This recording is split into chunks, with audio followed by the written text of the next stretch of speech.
You are watching Liberty Online TV.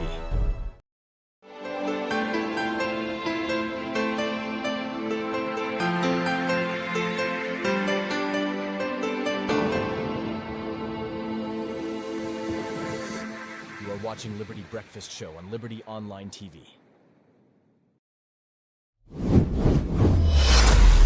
This is Liberty Online TV powered by Orange Sierra Leone. Orange.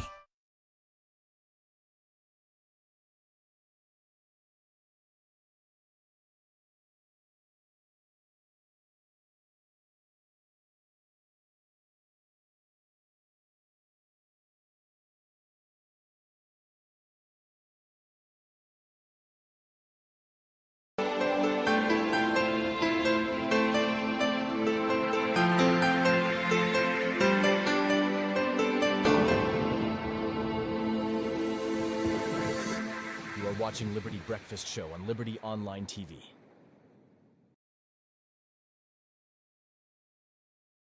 All social media platforms, although I deserve the best. Leave that X to the next. Hi guys, it's Boy here, aka Miss Kelly Talat. And for Leone, all know say you suppose and you need for check out Liberty TV online on every platform if you want to get the best form of entertainment in your life. So make sure you check them out. What's good, guys? I'm Peter, AA Komba. Watch, make we left for the greedy, and let we left for the greedy because our lay when I'm going to check out Liberty Online TV on all social media platforms. And if you want to get the best entertainment, watch out for them and always check them out. Hey guys, this night you got Aminish. I dey follow Liberty Online TV, and I want you to follow Liberty Online TV. Now Facebook, now YouTube, and all other social media platforms. My name is Leader Howard Tombo, Team Bikenda Mama, and the winner of... This is Liberty Online TV powered by Orange Sierra Leone. Orange. All right, welcome back. We continue with the breakfast show, and we apologize for that break they will be get earlier through the stream as we get some power outage in the studio. We continue with the breakfast show where they come to you live from Liberty Online Television, where they stream na Facebook, YouTube, and also now our website where they powered by Orange Sierra Leone. Where they talk to the Director of Communications, where give we the live updates, but waiting they happen now na Shell Kisi, Usai 7-story building. 3 per the 7-story building collapse, and some people still they under the dirty. But according to them, they don't get more equipment yesterday for continue for dig and pull the people them where they under dirty. We continue the breakfast show, and earlier I would tell una say we they talk to the former bank governor where na Professor Kelfala Kallon a day with we at the studio this morning. Good morning, Professor, and welcome to the breakfast show. Good morning, Khadija. Good morning, Nadal. Good morning, listeners. Now, a pleasure for get you this morning. My pleasure too. We breakfast show this morning. As of the 10 the way you be there as the bank governor, who don't they get interaction with you? They come out to the public, update them as to usai the country economy there, some of the economic policies them under your leadership, with support with other stakeholders them na the industry who na they put in place. Before we can look at some of the challenges, successes, and failure during your tenure as a governor at the Central Bank of Sierra Leone. Firstly, you exit, if I can call them. I want to get so many controversies around them. A lot of people be they say you go leave. Some people be they say na resign, you resign because you know about the economy. Some people be they say na sack His Excellency the President sack you. Let we start for talk about that, and then we go can out to your tenure na the bank as a governor. I think so. I've been talk about that already. I went on leave, and at the end of my term, I had told people from day one, maybe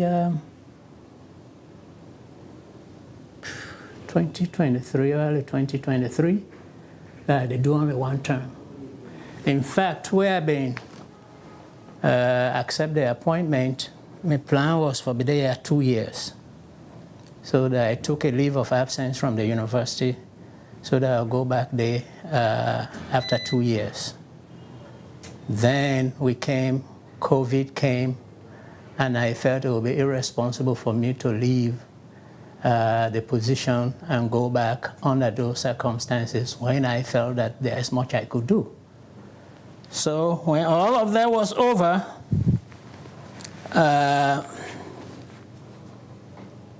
look, as far back as August, on my birthday, on August 11, 2022, I tell my family then that I intended to resign. They say, what do you do? I said, well, it looked like, say, they fall in the same category of one of my former professor then, who was economic advisor to an American president. And he came out, he said something that was counter to what the government had done while he was there, and I asked him why. And he said, young man, whenever your president calls you to be his economic advisor, turn in your resignation to the American Economic Association, because they start advising you rather than you advising them. So it got to a point when I felt that it was time for me to exit. But my family and close friends that I talked to told me to wait until after the election so that my term would be done, so that nobody would misinterpret it as something that had happened otherwise. We did that. Another thing that actually told me I needed to leave was the way the Rokel Commercial Bank issue was handled. And I have to apologize to the women of this country for what my role was, not complicitly, but the way it happened. When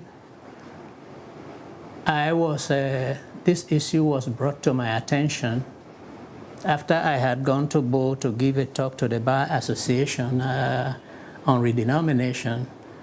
I saw a young lady following me. And I turned around, I was with my niece, and I said, this person seems to be following us. Let me talk to her.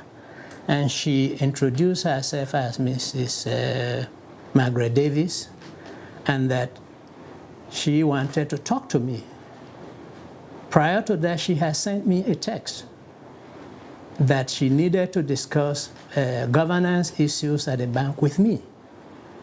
And I replied, this was like 6 months earlier, I replied saying that your bank already has a board. It is no longer under enhanced supervision by the Bank Australian. Raise the issue with your board.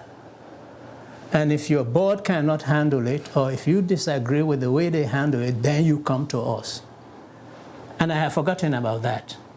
So when she introduced herself to me at this conference in Bo, and I said, you were the one who sent me the letter? I said, yes. So I need to talk to you. I said, well, I'm on the way to Freetown now. So when you get to Freetown, give my secretary a call. She would put an appointment for you and we can talk. That was the first time I had set eyes on her. And I come to Freetown that Monday. The deputy governor, who is now the governor, and I go to lunch. And we were coming, but prior to that, the managing director had come to me and complained about this woman and so many issues. And I said, if this woman is so bad, how come you have not fired her? If she's this bad. So when I came back, I told Governor Stevens, I said, you know, we were coming from lunch. I said, Ibrahim, I said, that lady way Walton Ben can't talk to Wibot. I feel say there is more to it than we know. Now it's I'm not being one spoil your lunch. in your absence, a lawyer Wright, then bring a complaint, written complaint by this woman about sexual harassment by the MD. So the moment I got to my office, I called my secretary to set up an appointment. She came and spoke to me, and I moved the case to their board, saying, this is the complaint. Look at your bank's regulations, your policies, your procedures, and see what the merit is in this case. They went, did what I thought was a wishy-washy job, came back to me with the conclusion that there had been no sexual harassment, no banter, the people, they were consensual. But I had lived in America for a long time and teaching in a university, so they give us sexual harassment training, where anybody in a superior position making any advances, even when you have a relationship with that person, if the person complains, it's sexual harassment. But I did not know what the law of Sierra Leone said. So I sent it to the bank's legal department for them to look at the laws of Sierra Leone regarding sexual harassment and give me a recommendation. They looked at it and they said that there had been, there's likelihood that there is sexual harassment, but because this is a criminal issue, we should let the courts handle it first. But I said, I still have an administrative responsibility. So I called the board of Rokel Bank. We met and I told them, the report that you have given me does not say anything about the law governing sexual harassment in this country. So you take this report, you take the report of the bank's legal department, when I go get a lawyer who has an experience in sexual harassment to advise you, then to come back to me with your recommendation. Because I've been for go Washington for the IMF meetings, and this had become a big issue. Whenever I go, they're after me, what have you done about this case? So I said, when I come back within X number of days, so that I will go. Then I come back. I get a letter from the chair of the board, Buffy Bello, telling me that as chairman of the board, Indon decides that they will have no more meetings on this issue, which was a flagrant violation of the central bank law. I asked the Banking Supervision Department to look at the existing law and tell me what thing I for do when somebody disobeys the authority of the governor of the central bank. They came up with recommendations that I could sack him. In fact, I could sack the whole board. Or I could fine him. I said, well, what's the maximum fine I could impose? Then show me the fine, I imposed that fine. I took the issue because the bank is a government bank. I take it to government that this is the situation. I have the powers to dismiss the managing director. But given the fact that this is a government institution and it was the president that appointed the managing director, the president should make that decision. We agreed on something to be done. It was never followed. So that be one of the reasons that they will make when your retirement age should not be wish for big governor again? Well, I've been one left even before that. Because of that? Yeah. You feel like they disadvantaged the person? No, not only disadvantaged the person. I was put in a very funny position. Waiting at the funny position. I had come here. One of the things I had said was that I was going to empower women. And some of the policies I brought to bear dealt with that. And then the bank itself, both commercial bank and Rokel, being government banks, we were under a lot of pressure by our international partners to divest of them There's a government of a run bank. I resisted. So when this thing happened, because they had always been talking about a governance issue, it became a big deal to them. What do you think will go wrong? Because you say when I've been getting an agreement as to the decision that was to be taken at that time, what thing you feel to go wrong? I don't know. I don't like to speculate. I only talk about what I know. But if you're in conversation with somebody on a particular matter and action for be taken, I don't know if it been get back to you or when I've been proceed as to why the decision where supposed for them be taken was not taken at that time. I was getting ready to go to Washington for a meeting. When I was in Washington, I got attacked quite a bit about this issue. Who did attack you?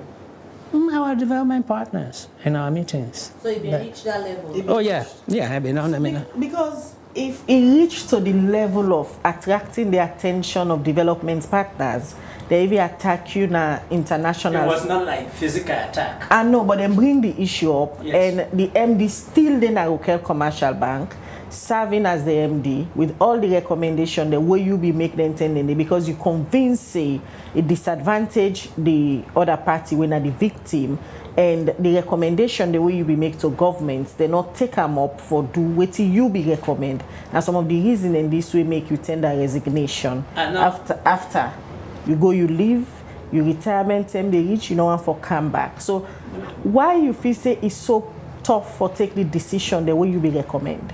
No, let me again be very clear here. The decision was a mutual decision made by the members of the group that met. And those decisions were not followed through. Now, I am not going to sit here and speculate on why they were not followed through. But on my trip back from Washington, I was on the plane and I wrote a letter of resignation. In fact, I ran into one of our salon people, then we met. That was the time also where they put me face, then say, me then some place with a young lady there and this, that. One of we salon brother, then where they work at the World Bank meets me and I say, Kelfala, whose kind hat you get?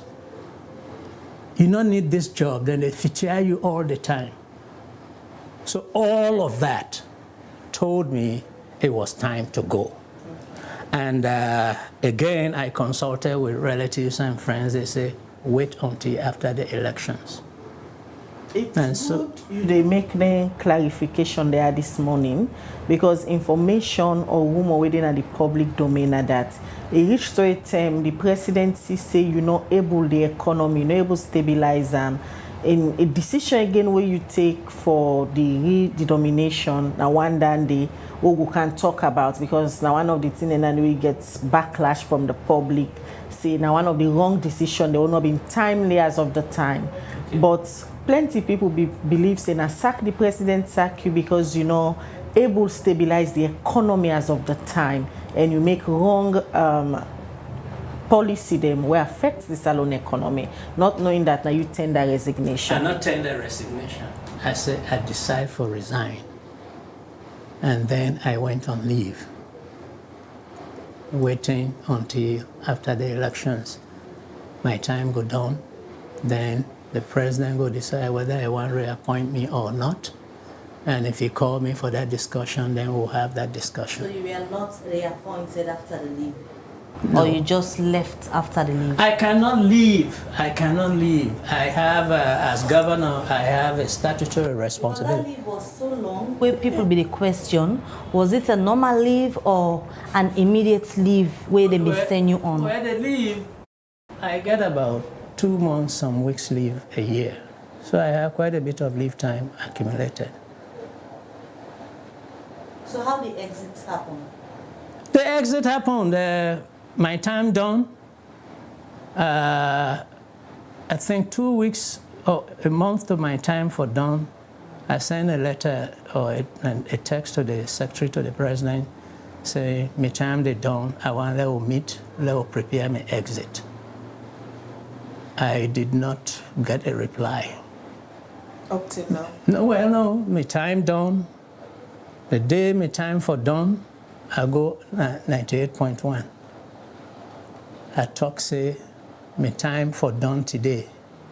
I dey wait on State House for give me directives because I have fiduciary responsibility for the bank.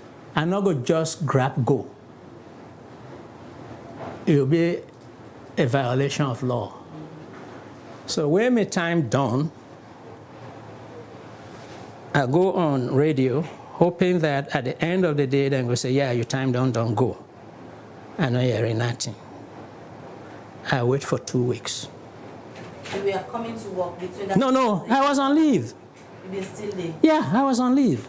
So when you go on leave, you have to be called back. So how officially say you for exit as governor? Well, so on the 23rd of October, my time for done on the 2nd, I was getting tired of just sitting, and I wanted to go do certain things, but there's this legal obligation.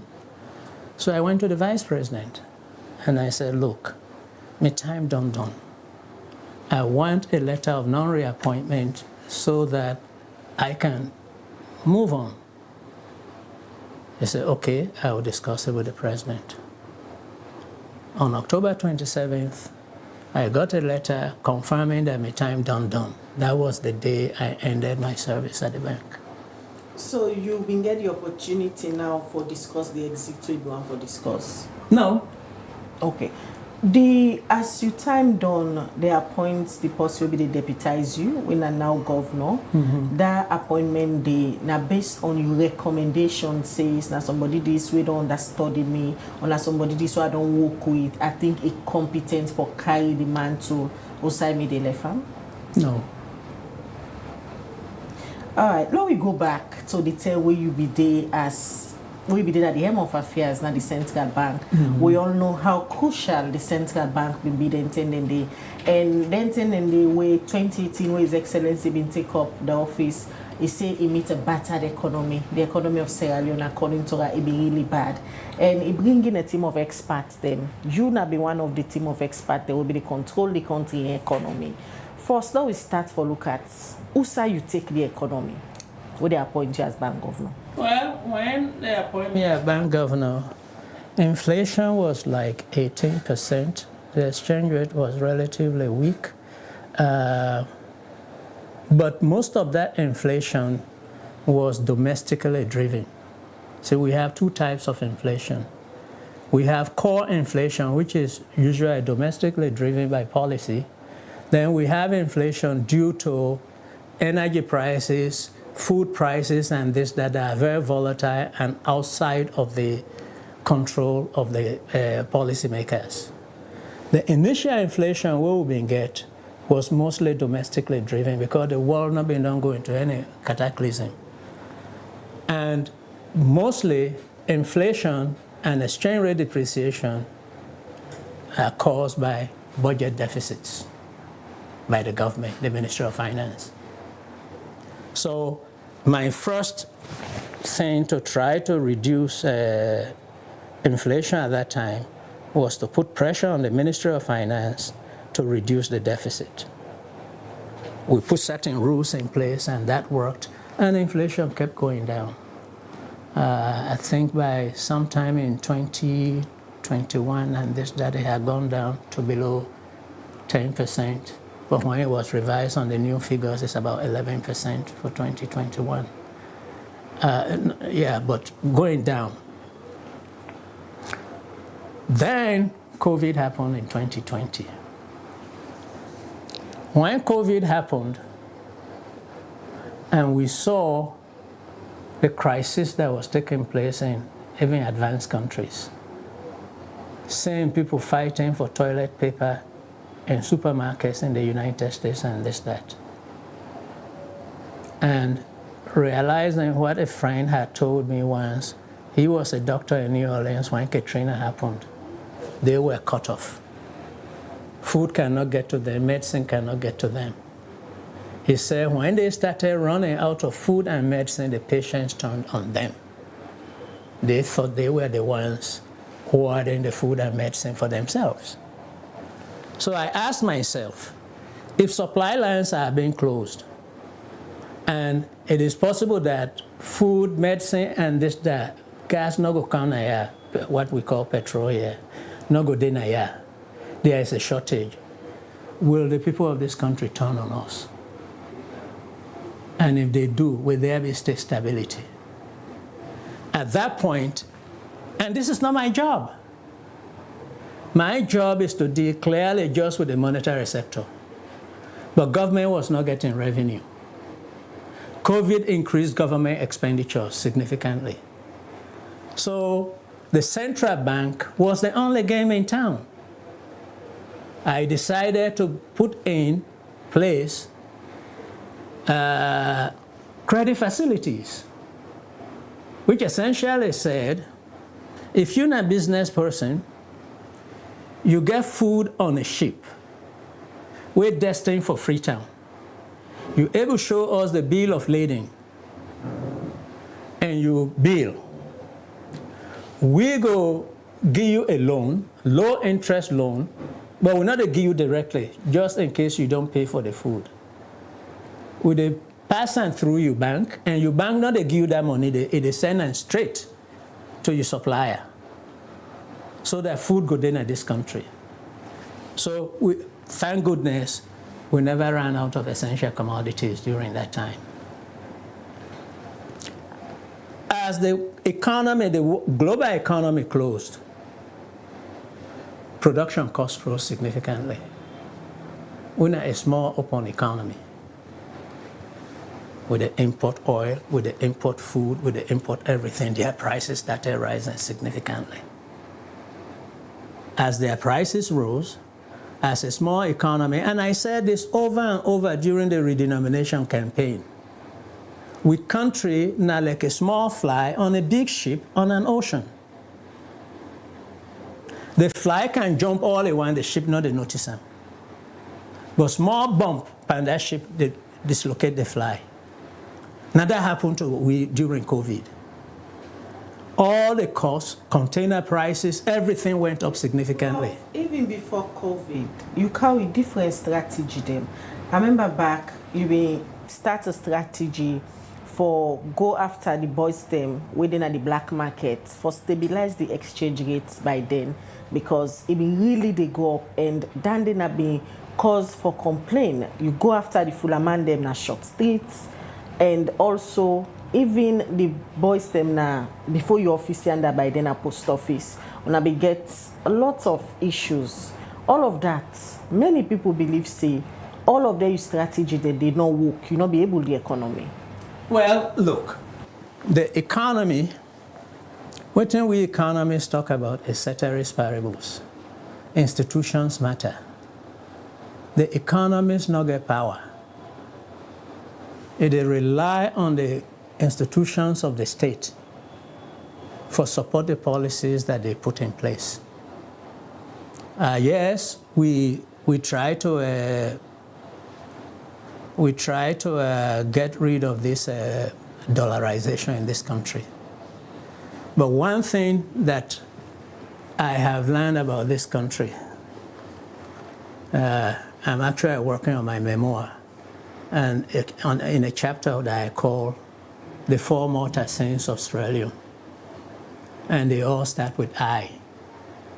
There's insincerity, there's ignorance, there is indiscipline, and there's ingratitude. From whose aspect? Everybody. When you have that mix in a society, all of the things where you talk about will occur. For example, this foreign exchange thing. I'll tell you a story about one time I get a text from a nephew of mine that had been sent to him by a businessman, a Lebanese businessman, saying that it would be good if we allow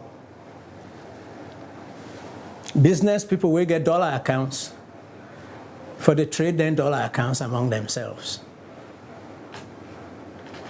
Now they will forward them to me. Now I send them back as a dead on arrival. What's been done happen immediately after redenomination. We saw a huge spike in dollar deposits in the banks. People took the loans, exchanged them for dollars, and held those dollars in the banks. And folks were asking me, "That not worry you?" I said, "No, week, I think the Monday, I get a text from a high-level government official saying, Prof, Governor, I just got this from one businessman, I think it should be considered." Now I say, dead on arrival, we're not going to do it. We get to a meeting where the president is. This fellow comes out and says that the rules where we use as the Bank of Sierra Leone are too stringent. It names certain countries, Gambia, Ghana, Nigeria, Rwanda, and Kenya. He said then they agree, let person, any two parties where they transact for dealing any currency we didn't want. What he did not know was that I had been chairman of the Council of Governors in ECOWAS, and I had put the de-dollarization issue on board. So after that meeting, I sent letters to my colleagues in those central banks. They all said it was a lie. They sent me their regulations. I wrote a summary of those regulations, put it in a WhatsApp group, hoping that when this fellow sees it, if he's not insincere, he will apologize to the bank and apologize to the president. His response was, "They're not they enforce the laws as you they enforce them." I said, "But what happened to Ghana where they bring the military out?"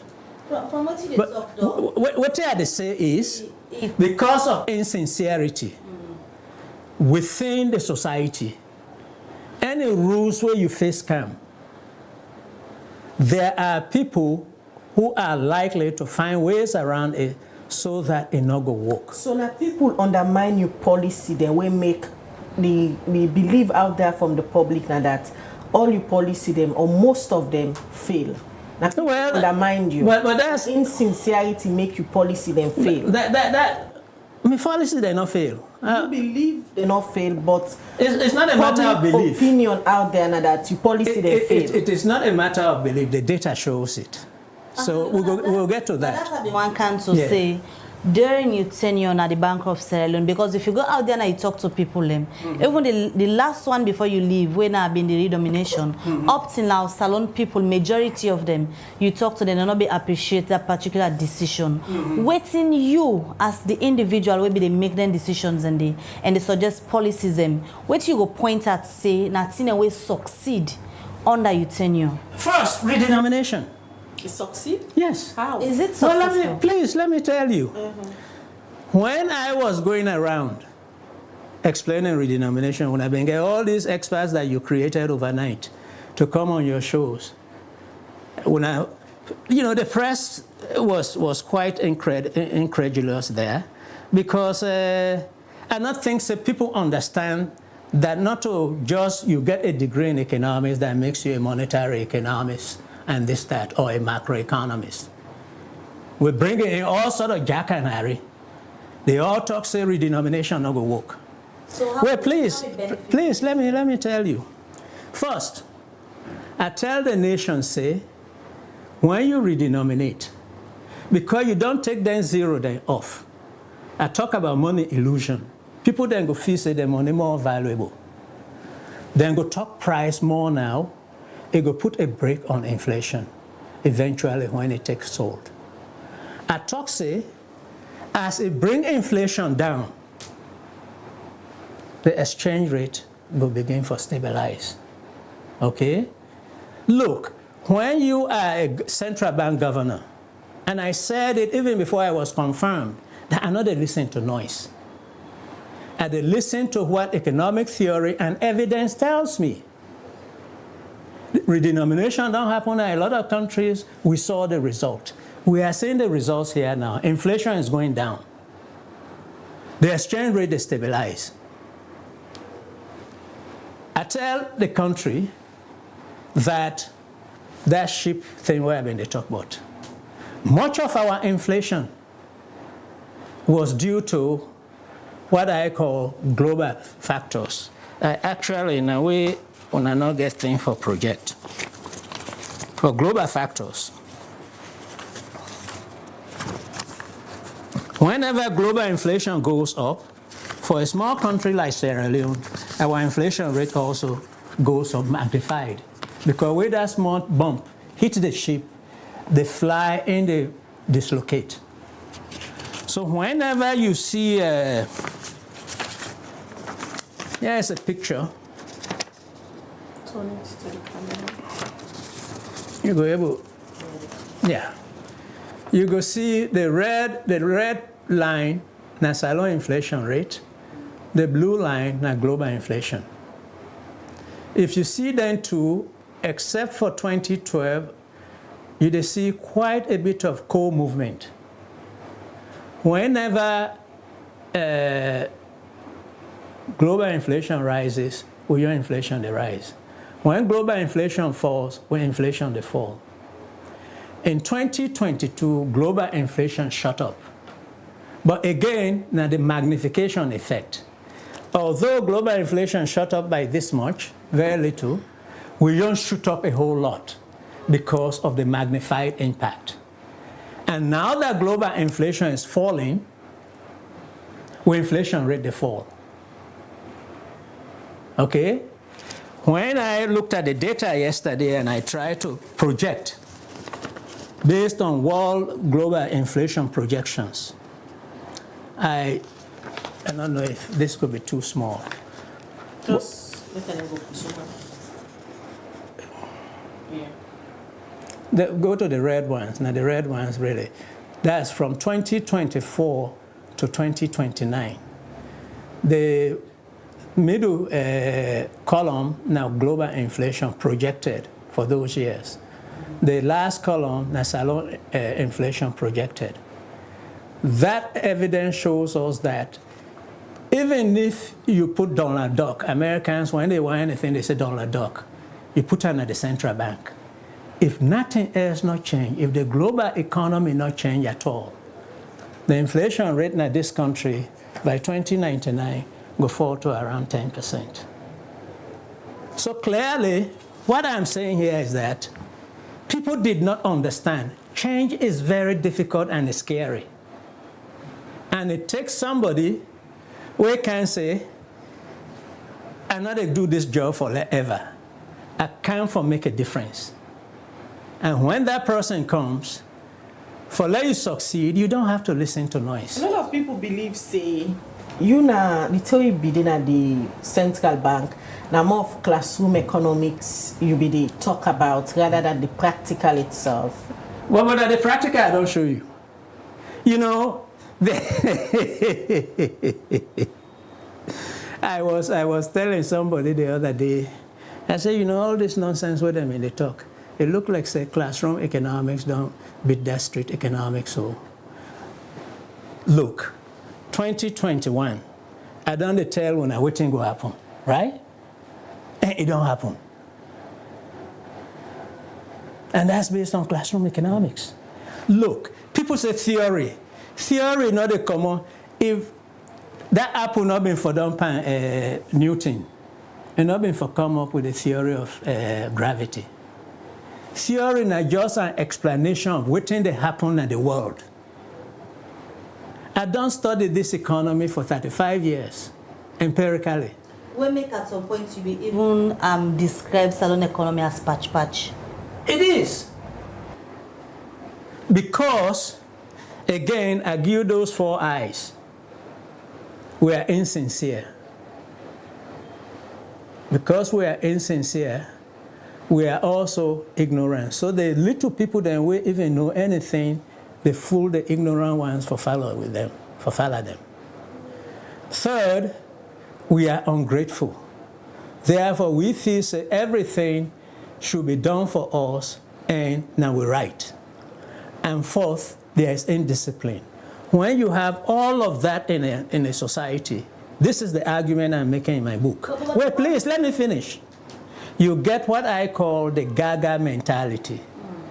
Go along to get along, or go along to get ahead. So people that are in this country, very good people, very bright people, where they know the truth.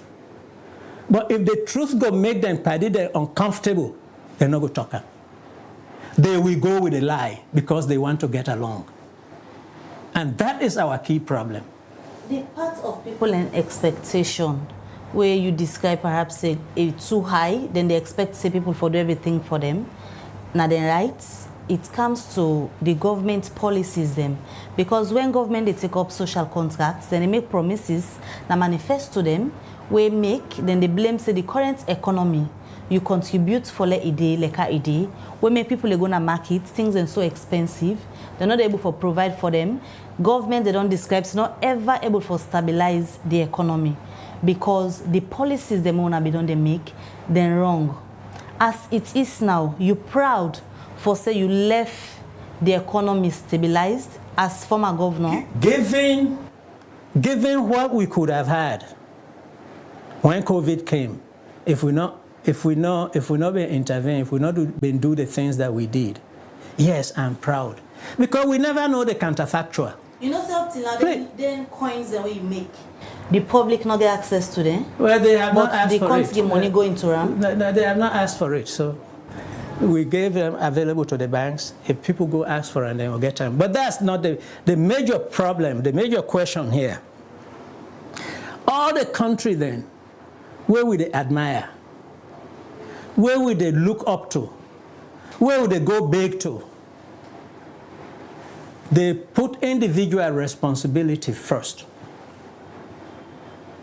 When China wanted to move from socialism to capitalism, the first policy where Deng Xiaoping brought in was family responsibility system. They give land to families. They say, when I grow whatever when I need for grow, when I sell them, when I give a share to government as taxes, when I do whatever you want to do with it. The people in those countries don't sit and say, government for take care of me. I lived in the United States for 45 years. And they talk about rugged individualism. Now, when the economy don't become healthy and wealthy and this, that, they brought in policies to take care of the marginal. But here we have a situation where people have stopped producing. You go to the village, say you get for buy plazas. Everything we supposed to happen for that will help this economy. We know they do them. And insincerity, we had people in this country who went and signed mining agreements where say we get 3% royalties from our mineral wealth. This country's major asset in the minerals. The last data I saw before I left for 2022 was like we exported $900 million worth of minerals in that year. The government got 27 million. I think I read somewhere, but I'm not sure the accuracy of it, that last 2023 was like $1 billion, and we got about 30,000. So when you have those sort of things within your system, you will be comparing apples and oranges if you say, we're Guinea, so we're Guinea, they're not selling the mineral rice. Well, for you being calm from the states, for calm take over the central bank, after your approval in parliament, me not be one of the journalists that will be get a face-to-face, long, lengthy interview with you, and I still remember the things that we've been saying inside that interview day. One of the highlights of that interview day, Nabi, you promise what you make say, they can't depoliticize the central bank. under your leadership, you go ensure say who that competent for get work na the bank, it get them. You not go listen from any others from above. Nobody not go call you and recommend say me picking at this, let it work na the bank. And immediately you assume, you see, also you start a pattern for conduct exams for applicants then at the bank. How that project, you be able to cleanse the bank away from politics? Oh, I think I did, and that was one of the sins I committed as far as the politicians were concerned. I will tell you that. Why not sin to the politician? Well, because politicians want to serve constituents. But the central bank has to be apolitical. And I'm not a politician. And when I came, I tell you, two of my, a nephew and a niece applied. They didn't get in because they're not passed. I made sure, rather than people just bring in resumes, which means you get for know somebody at the bank, you get for go to the post office, mail your resume, mail your application, it can't we. If that application not get the post office and envelope, we'll not go look at. All of those things were done to try to make sure that everybody has a level playing field. And since I left, there are so many people who were hired during my tenure who text me and this, that, thanking me for what I did because but for me, they would never have gotten a job in the central bank. I did that. I never took instructions from anybody, as the law says I should not. Not even the president? Not even the president. But the instructions then be the calm during your tenure? Like Instructions for involved are, into decisions then where you feel say good for me? No, wait. The law says the staff and members of the board of the Bank of Australia shall not take instructions from any person or group. It not say person enough for give instruction. Will anybody be want to influence you during your tenure? Always, people will want to influence you.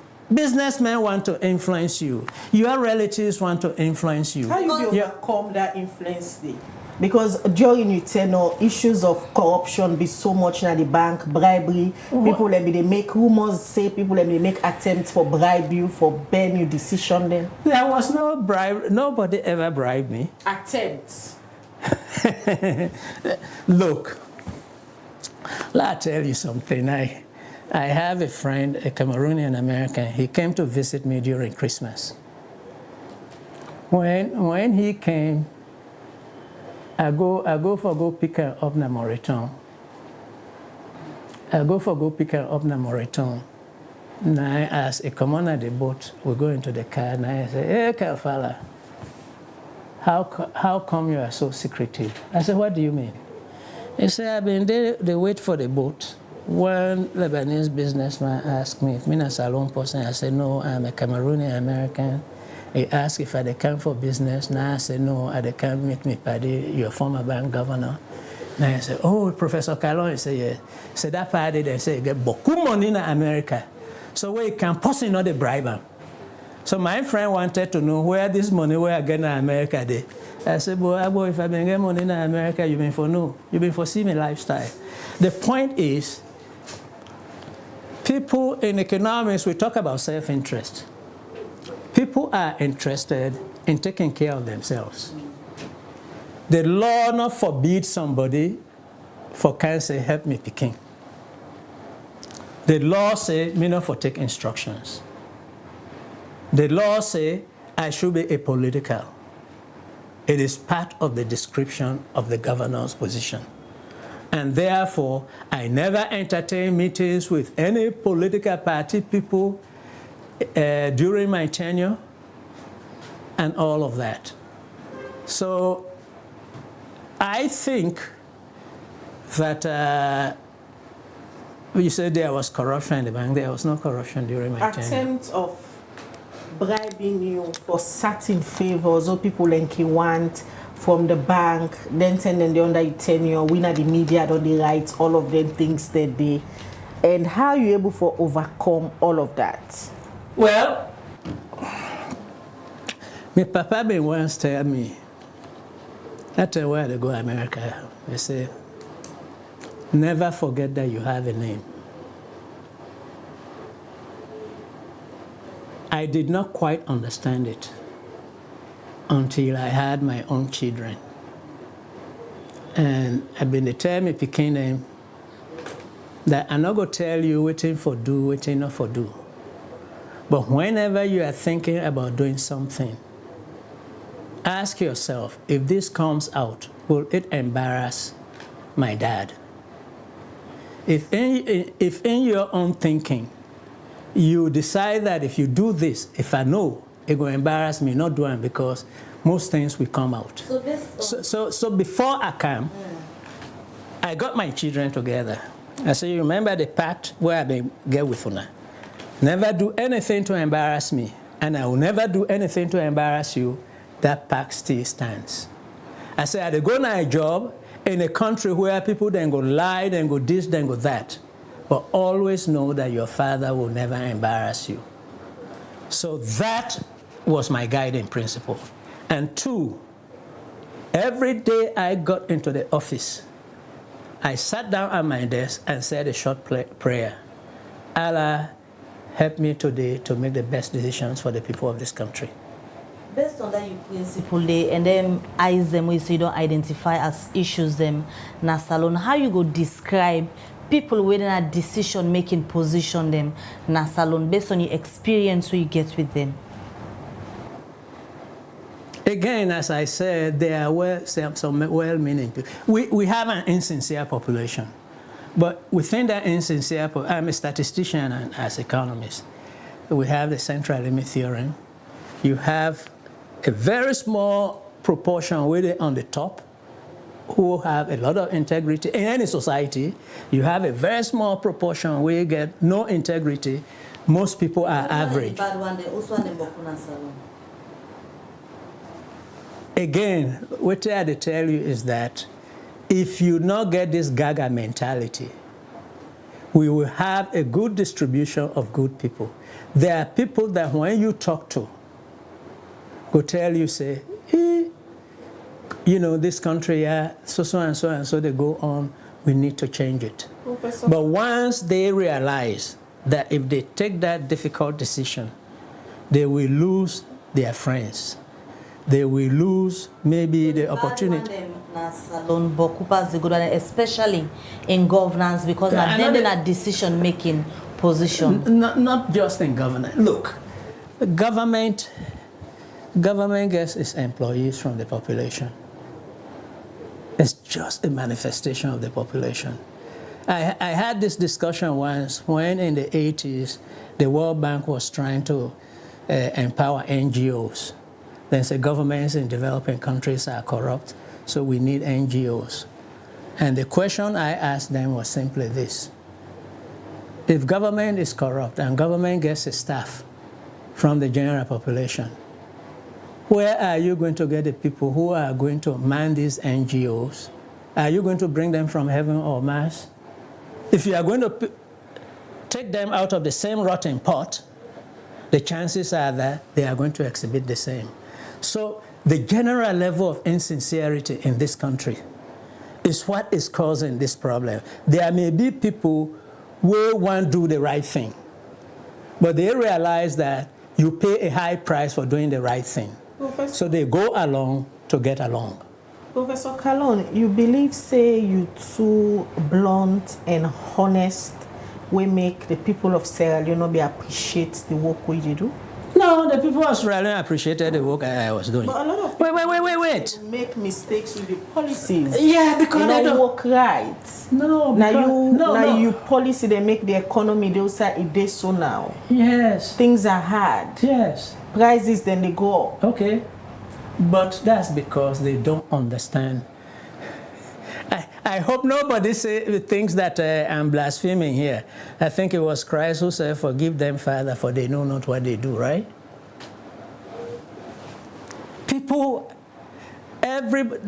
What I used to tell my students is that economics, being an economist, particularly a policy economist, is a very, very dangerous situation.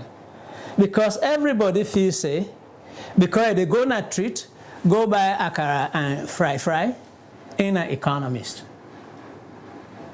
And therefore, they, not having studied the economy, not knowing what drives the economy, not knowing that anything that you do, some policies that you bring in, particularly in this economy, monetary policy, anywhere in the world, is slow.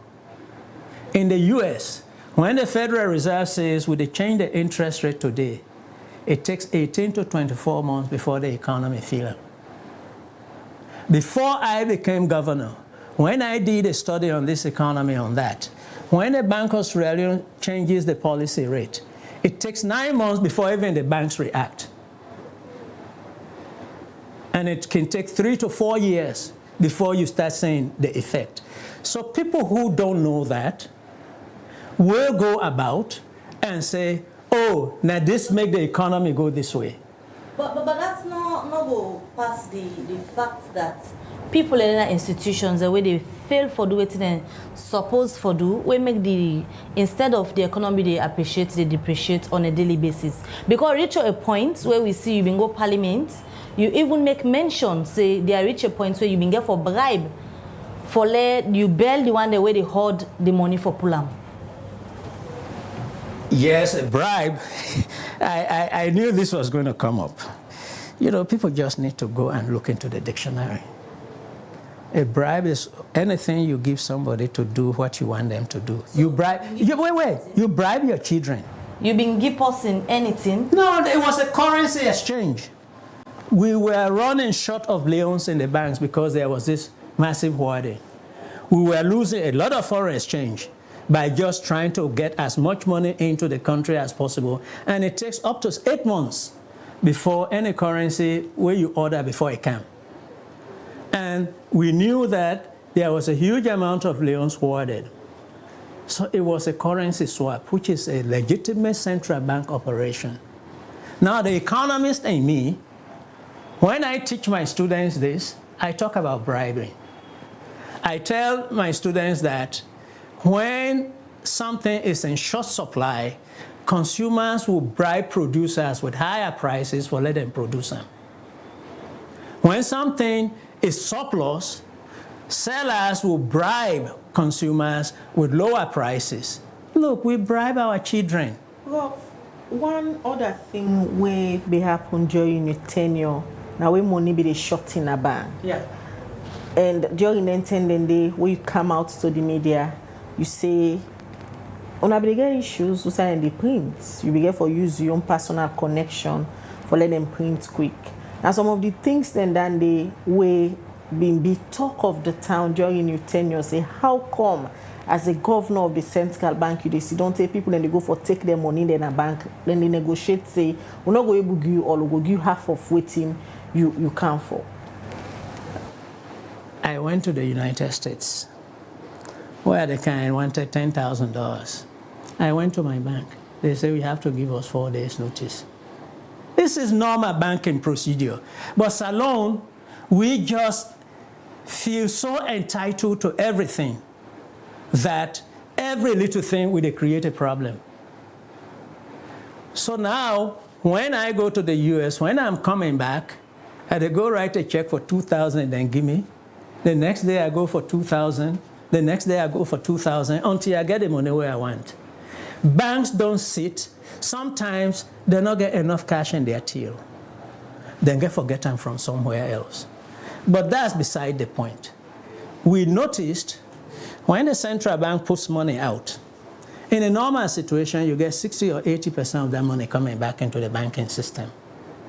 At some point in 2020, we realized that about 10% was coming back, which showed that there was massive hoarding.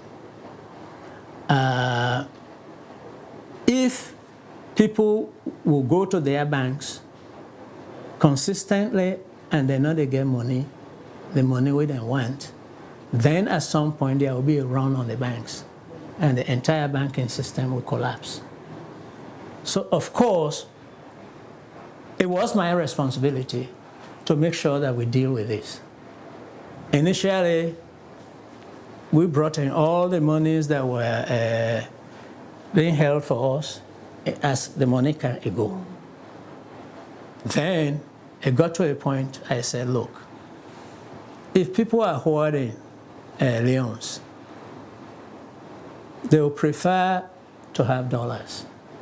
So let me offer them dollars so that they will bring Leones into the banks. So now that they make you auction the dollar?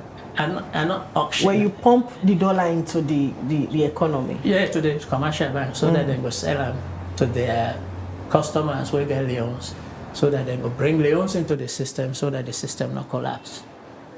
Look, when you are in that position, there are times when every option you are looking at is bad,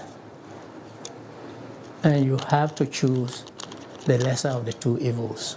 All right, viewers, in case you just tune in, you did watch the breakfast show this morning on Liberty Online Television, where they stream on Facebook, YouTube, and also on our website, where they powered by Orange Sierra Leone. This morning, we get conversation with the first-time bank governor, Professor Kelfala Kallon, where they talk about in policies then where it been put it away it been at the Bank of Salon, and also they talk about the challenges, successes, and failures where it believes say be happen during in term as bank governor. Prof, I come back to you.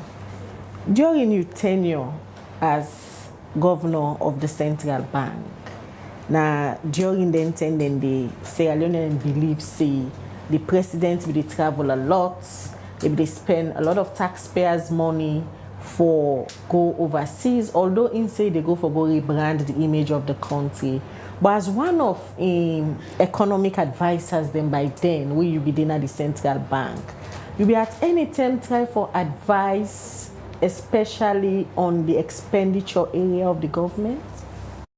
Expenditure area of the government, my first policy advice to the government was that if we want to stabilize this economy, we have to reduce expenditures across the board. Now, I'm a macroeconomist. I'm not a microeconomist. A microeconomist, we call them bean counters. They look at individual stuff and see how they do. I don't care about the composition of the budget. My job is to make sure that then if they spend enough given the resources that they have. And given the economy that we have, since independence, we have always been running a deficit. Except 1970, when Jackson Smith came the military government, we got a surplus like 1 year. Ever since, we've been running deficits. Government is spent above it means. So my job as the central banker is not to tell government, you for do this, you for spend here, you not for spend here, and this, that. That's the work of the Ministry of Finance. If the government is spend above a means, and then come to me at the central bank for finance that, then I get the leeway to charge them an interest that will bite them so that they're not going to count often. And we did that before COVID. And if COVID not been come in, much of this discussion what would they have may probably not have been relevant. So from outside you look at things now based on the experience where you get when you be there as governor, this stage where Salon economy they right now, you think say it appropriate for let the government declare an austerity? And that's a decision for the government. No, from an economist point of view. From an economist point of view. Now you enjoy your retirement, but you still get an eye on the Salon economy. From an economist point of view, everybody should declare austerity every day. Why? Because our wants are unlimited. That's the basis of economics. Our resources are limited. So Salon as a nation, not individually. Salon as a nation, we as individuals. The way how we deal, the nation for declare an austerity. I am saying from day one, me, you, everybody, the government, even corporations, the basic law of economics is that nothing is free. Anything you get, you have to pay for it or somebody else pays for it. But what happens in a democracy, and it's not just here. The same debate where they get ahead and they get in the US. What happens in a democracy is that politicians everywhere have one interest, which is to gain and retain power. In order to gain and retain power, they have to please the voters. So please let me finish. We are in an austerity, no, though not declared officially. You don't have to declare it. We are always austere. Because we've been in this country a time under the past regime. It was officially declared. Let me finish. It's just rhetoric. You know what actually happened?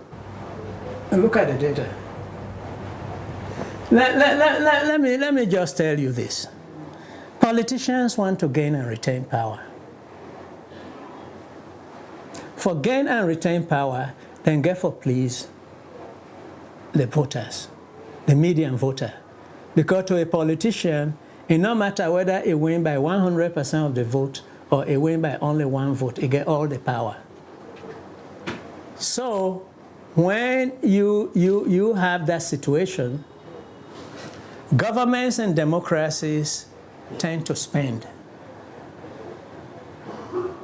because the voters want this, the voters want this, the voters want that. But voters don't like to pay taxes.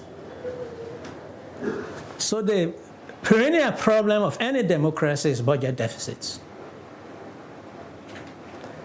So it takes every minute, even today, when these decisions are being made, I know the Ministry of Finance, I have always said the worst job you can have in this country is Minister of Finance. Because you have all of these contending demands. You don't get the resources to satisfy them. You have to make difficult decisions. That is austerity. Whether you declare it or not, we are always on an austere budget. Professor Kallon, let me talk about the much talked about decision where you make during the tenure, when at the redenomination of the Leones, and during the tenure, the way you be go around and try for raise awareness, explain to people them. One of the group of people will be engaged and the lawyers then above, and you will give them an explicit explanation and even tell them, say, if I make this decision, now this, and this get for happen. You give them projection of things the way they happen. Sitting back now, although you be saying that be the best decision, where you be make during your tenure, how you go assess say, all of the things the way you talk, they happen now. I don't tell you, inflation they go down. I've been promised that. I've been promised it because inflation is directly related to the exchange rate. The exchange rate will appreciate. It happen. I've been also talk say, for let redenomination actually work, institutions have to be growth enhancing. We have to have law and order, justice, protection of private property, and including people's lives and this, that. We have to have a judiciary that's corruption-free, and all of those things. And I think in that statement where I give to the lawyers, I urge them for join the bank, for make sure that those institutional requirements will go make redenomination give we the best possible outcomes. Let them help we do that, and that we are willing to partner with them. The thing that people don't understand, as economists, we say ceteris paribus, all other things being equal. If everything, all the institutional support where this country needed for redenomination continue to grow, we will see that as the best decision that we made. But I did make it very clear throughout my sensitization that we are resetting the clock. And if we do the right things, we'll get a right result. If we reset the clock and do the wrong things, we'll go back to square one. But I was not wrong in everything I predicted. I know there are people saying, well, where I don't left now, I make the inflation to go down and this, that. Nonsense. Global inflation don't go down significantly, as I showed you on that thing, which is causing our inflation rate to go down. we had redenomination. If all of those things did not happen, and in fact, the bank on August 2 had a symposium on the weak monetary transmission mechanism. When you do the standard monetary policy, a day before you get an effect in this country. So whatever you do, say, last year, maybe we'll not go see the effect until 2-3 years down the line. What has happened significantly is a change in the structure of the economy due to redenomination. People's thinking, even I now, I left for go long, live for go buy fish. At the bargain. Well, before we can take the lot of questions that we get now, they wait for you from the public. What be happen during the redenomination process where it reached so it's gonna pull back the old money there for let people begin using? Well, again, people just like to not either understand what they read or read carefully. Everything we put out said that we'll have a concurrent period of not less than 90 days. We didn't say 90 days. Because one, the infrastructure in this country, not too great. And we're not going to be able to do everything as quickly as other countries. US, where they bring Obamacare, with all their technology, the computer crash. So I mean, get that in mind. So the bank may always get the option, the legislation we can, the option for extend the concurrent period. Now, why did I do it? We start changing this money. We get crates of new unopened sealed money, the kind of the banks. Some of them from 2015 series, nobody no use, and new. Then they come. We not even get space for put them, so that we go able destroy them. Then I ask myself, the bank been don't spend so much foreign currency on their money here that are still good. We are in an economic crisis. It makes sense for let us destroy this good money now and order new money, or let us keep the one then we don't already order. Let we use this one then where they're bad, we spoil them, then we bring them in slowly. It was an economic decision that I made based on what I thought was best for this country and for the world. No. It was just that you get all this money come fresh, never been opened. You go take a shredder, go shred them. After you don't pay millions of dollars for them, it didn't make economic sense to me. What do you say right now to the one them we still believe say now economic policies them fail this administration we make the economy this so? I go say let them pull a head come on at the Sansan. Why? Because they are not looking at the world. They are not looking at policy. They not fail. Look, the world economy has never been hit this badly since the Great Depression.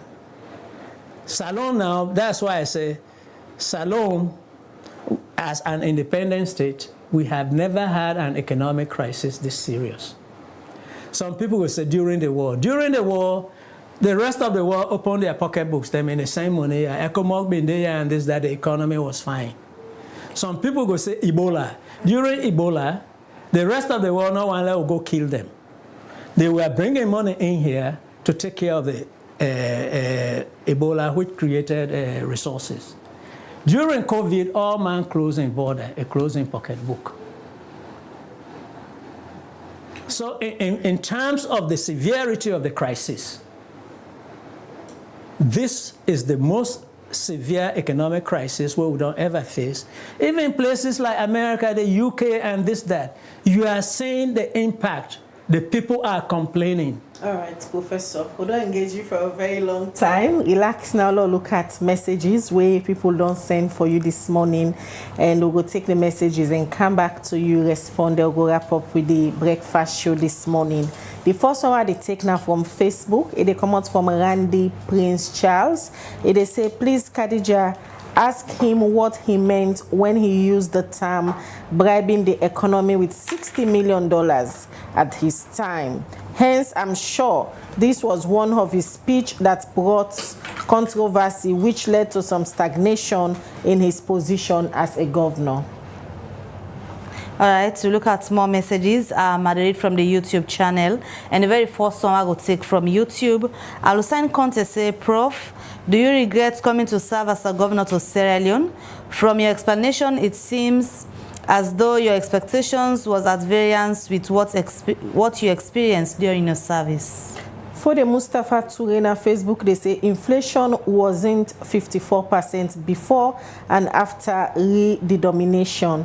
In fact, soared after the process, and it's still extremely very high compared to our neighbors. Suleiman Kamara at the YouTube, he said the banking collapse was caused more than anything by bad government policies and a total failure of bad regulation than the greed in government.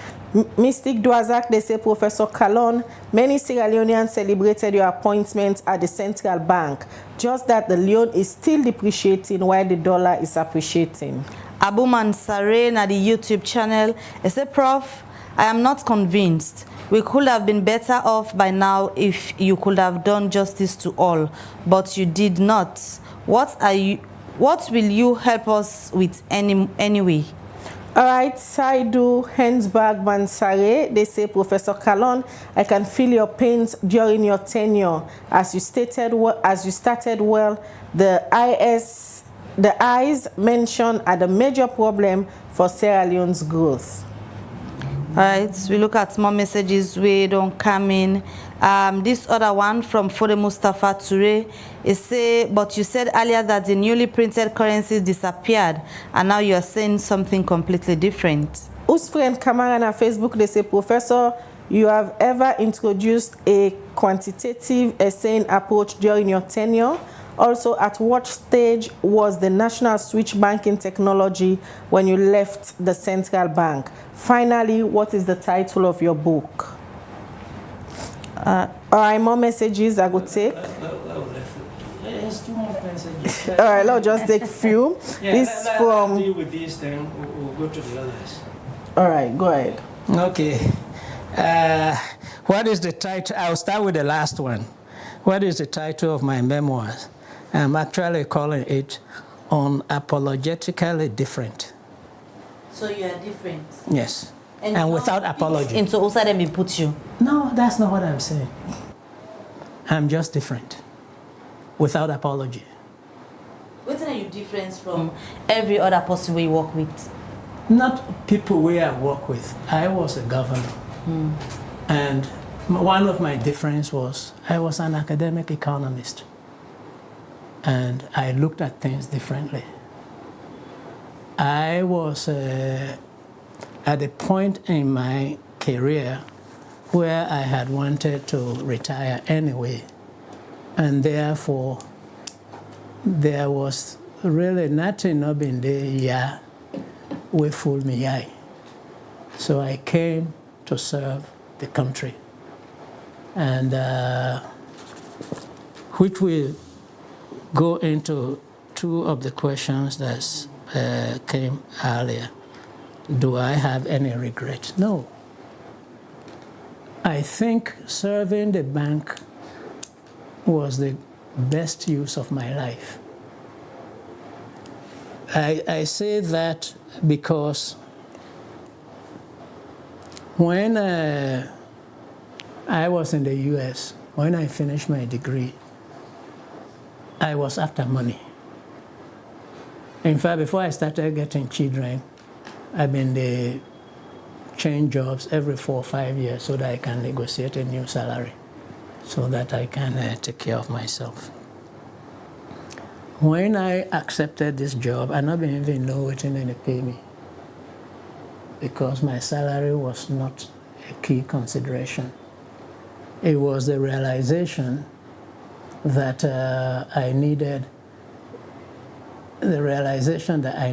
to do something. And that came not by my own thinking.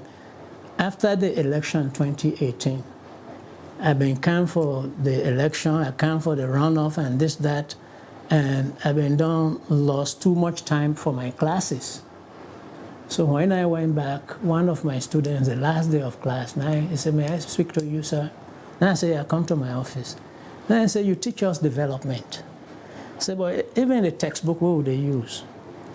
They rank your country as one of the least developed countries. Why are you here? Why don't you go and help your country?" I thought she was just a Trumper, Donald Trump, people who think anybody different should not be in that country. So I'm not taken seriously. Then I get a text from somebody from here that I respect a lot. And he said, "Prof, please call me." I called. Now he said, "You know, we don't fit for this power for 11 years. This young man don't become president." I am afraid of some of the people that he's been surrounded by. And so I want you to come and be by his side. Now I say, I don't want to come back to Sierra Leone and work. They said, "Please do that for my sake and for the sake of the president and for the sake of the country." So I came. Any situation that you get in, everything is not going to go 100%. But I did my best.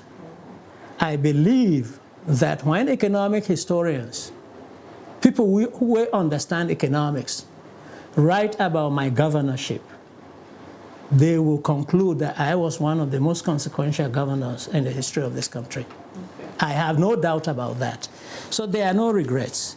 Inflation in our neighboring countries relative to us, I think I addressed that earlier. You know, they compare apples and oranges. During the COVID, all governments were strapped. But some of the other neighbors, they're not being give away their mineral rights for Kokoebe. I remember once talking to one of my colleagues, central bank governors in the region, who told me, said, "Oh, Prof, we are only getting 10 to 15% royalties on our minerals, and this is bringing us down." And I said, "My friend, give me your 10%, I get 3. If you have a bunch of people in your country who go and sell your country down the river, it will be immoral for you to compare the economic impact in your country of a given shock to what happens in another country. The Leone is depreciating. Actually, the dollar is depreciating. And the Leone is appreciating? Every currency is appreciating against the dollar. All right. So the 3 I's, I think they're accurate. The national switch, that's one of my major contributions or pride. Before I came, they may not try and twice. It failed because of corruption. When I came, I talked, say, it got done during my tenure. When I left to go and leave, we were at 98% complete. I think after a couple of months, they launched it. The sad thing, though, was that waiting really hurt me, the disrespect. When they launch them, they not even inform me. That's when you don't leave? Or Yes, I didn't leave. I've been in the U.S. But if you don't leave, no means say, you know, they... I was still the governor. Yes, so Yes. how come they launch something when you baby project and you just call them, say, now one of you pride them, then launch them, you don't know where you still in at the bank? because of disrespect.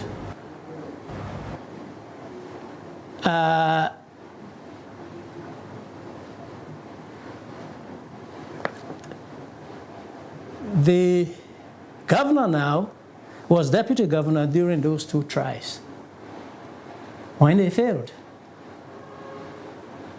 I came, I said that everything was going to go on, made sure that we comply with all World Bank policies, procedures, because I didn't lend the money to the bank, to we. Every major decision I go send them to them and say, pass it through your own procedures. One of my greatest regrets was that Standard Times and the late Philip Neville then write an article, say me and the World Bank regional vice president, we don't conspire for steal $3.2 million out of the national switch thing. Just because somebody will not get the contract, go whatever he did, I don't know. The bank sued Philip Neville and Standard Times. I was the second complainant on that suit. The bank was the first. I left. I came back. I run into one of the bank's external solicitors. I said, why this case don't take for so long? Then he tell me, say, the bank been done discontinue. What kind of utter disrespect that be?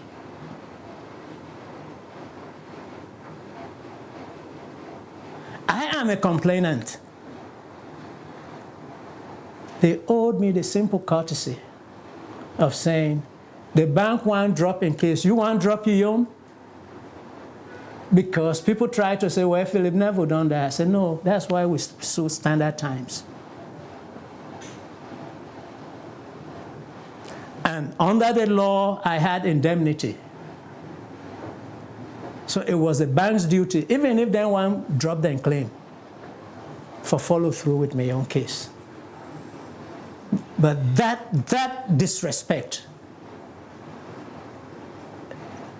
my biggest regret. It looks like a lot of things that be happen behind the scene, and some of your authority then be on a minor, because if you be there as a central bank governor, then they launch the switch, you don't even know, because you don't leave. A lot of things then be happen there. But many times we talk to the nation back this morning, I see somebody they send message say, you're very brave for come again and talk to people. Share your experience, talk about your challenges, the failures and successes, the thing that we've been be as governor at the central bank. And it'll be a pleasure for sitting with you again this morning for get an exclusive interview. And thank you for honor we request. And I think, Khadija, before you left, I don't know, if government or president decide for you any other appointment in any other capacity, you will be willing for take them up? I'm retired.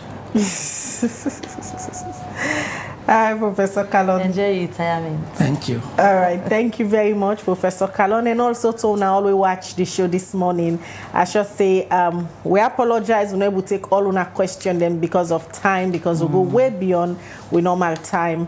And we hope you enjoyed the show. Continue for watch Liberty Online Television as well. They also for bring Canton accurate information, but everything where they happen at the country, we don't bring Canton various topics them we get for do every sector as na that to believe in so free, fearless, and inclusive journalism.